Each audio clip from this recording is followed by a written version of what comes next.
Well, okay, from a nice guy to was he a nice guy or was he really a murdering mad bomber? 2 weeks away, I think, what is it, October 7th, I believe, is the Johnny Yeah. K9. Yeah, Johnny K9 Bruiser Bedlam on October 7th. And I challenged you guys to do this one, of course, but you get the tagline. And I mean, Jericho chewed the scenery up when he read it in the spot. He blew up a police station. Because how often can you do a show about a guy that actually allegedly blew up a police station? Well, you and I spoke at the top of season when we were just starting season 3, and you really said to me, like, can you were selling me on doing this. And every time I think almost every time I'd come to visit you and when we'd film, you'd always bring it up as like a story. Like, have you ever thought about Bruiser Bedlam? And of course, I just didn't really know much about him at all, like zero. He just was off my radar as a rest growing up in my time, because he was a little bit before my time as an enhancement talent guy in WWF, and in Minnesota I wasn't really didn't watch Smoky Mountain, so growing up there. But I'm so glad that we did, because I think some of my favorite stories that we tell on the show are the ones that are the deeper cut, stories where we walk into them and not really knowing anything to start with, and we're just kind of starting from scratch. And I can tell you that, and for those who are listening who aren't familiar with the story, Johnny K9, as he was known in the WWF as an enhancement talent, and later on the Indies, and then of course you brought him in to Smoky Mountain and rebranded him as Bruiser Bedlam, and he was your top heel, right, for about a year. He, was living a dual life. He was living as a wrestler that a lot of guys liked in the locker room. He was described by many in our episode as a teddy bear. And then, meanwhile, he's living in Ontario, Canada, and he is the chapter president of the Satan's Choice Motorcycle Club. And that, and living this life of crime while being this. And by the way, that is a very prestigious elected office. Yeah. But, he's living this dual life, and it's an interesting story because, I think you included, I know Lance Storm, who we interviewed for the episode as well. It's when as you got to know him, he's so, this likable, bizarre. I mean, he's definitely an eccentric cat for sure. I mean, he's got, True to the Crew tattooed on his stomach, and he's just the type of guy who just would leave a certain impression. I mean, I know, I think Jericho. Well, he was eccentric, but everybody in the wrestling, I mean, he didn't stand out in the wrestling business as being a little bit more bizarre than anybody else, right. Except maybe for his imperviousness to cold weather when he'd come in that open air Jeep with no shirt on and 40-degree weather driving 60 miles an hour down the fucking interstate from Canada. But nevertheless. Yeah, another great time to bust out the snow in the reenactment. But, and everyone had these little great anecdotal stories about Johnny K9. Jericho tells a story about, when he needed a new pair of flip-flops, because he always wear the flip-flops no matter what temperature it was outside. He'd just walk into Walmart, take the old flip-flops, put them on the rack, and take a new pair off and just put those on and walk out of the Walmart. Or he just go to the Wendy's, and start just shoveling, food on a tray. And then the guys at Wendy's would be like, excuse me, sir, are you going to pay for that? And he's like, yeah, no, I will. No worries. But that was it. He just did that, walked out. He just gave no fucks, as they say. And so I think that he endeared himself to a lot of the guys in the business because he was just that type of a personality. And then I think as these stories would come out about, being potentially implicated in the bombing of a police station, or later on a double homicide, obviously a much more, wild right. thing to be accused of. It's like when you read these things, it was hard to compute that it could possibly be the same person. And even in the episode, for some, like Lance Storm, it even gets emotional in terms of trying to reckon with that, believe it or not. But I think this story, we really went to the ends, to really find out, the truth between the lines of Johnny K9 and Ion Katoru, or Eon. I'm not even exactly 100% sure how to pronounce it. I've never been able to pronounce. The first few weeks he worked for me, I was writing him checks, and he told me how to spell it. But he said it so fast I couldn't say it, and then I think I started paying him cash. Just because he couldn't write his name. I didn't know whether he was taking those checks somewhere.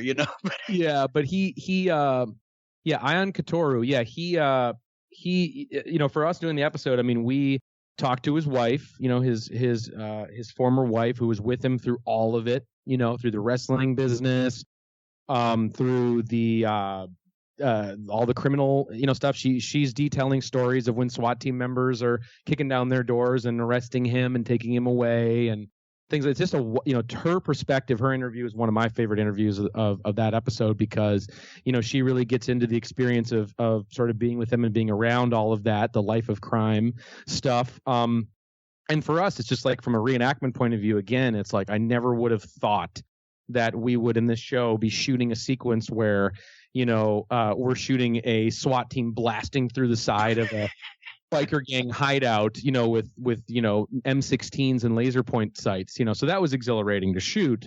But we also tracked down a former gang member, a former Satan's Choice member, to kind of give that side of Johnny K9, as known more as the biker gang side. And then, of course, we talked to the people, some of the authorities who were in charge of keeping tabs on him in Hamilton, Ontario. And yeah, it's a through and through like story of like, the Smoky Mountain Heel, but it's also a real true crime story about this biker gang president who was implicated potentially in a lot of pretty heinous crimes.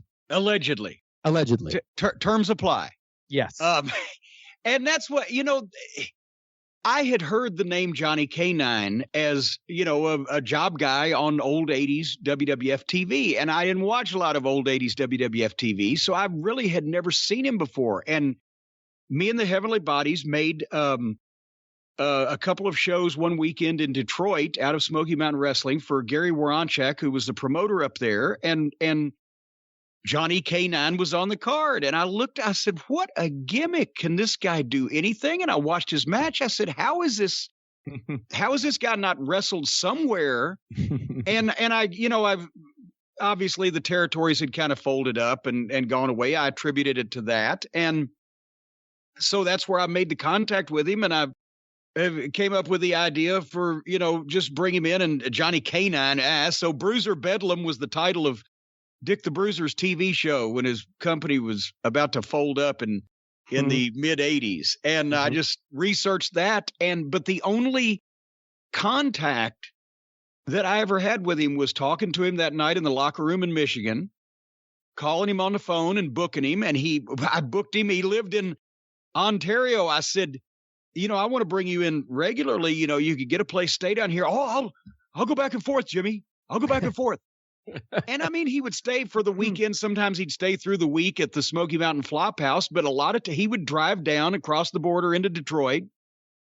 How he was crossing the border, I don't know.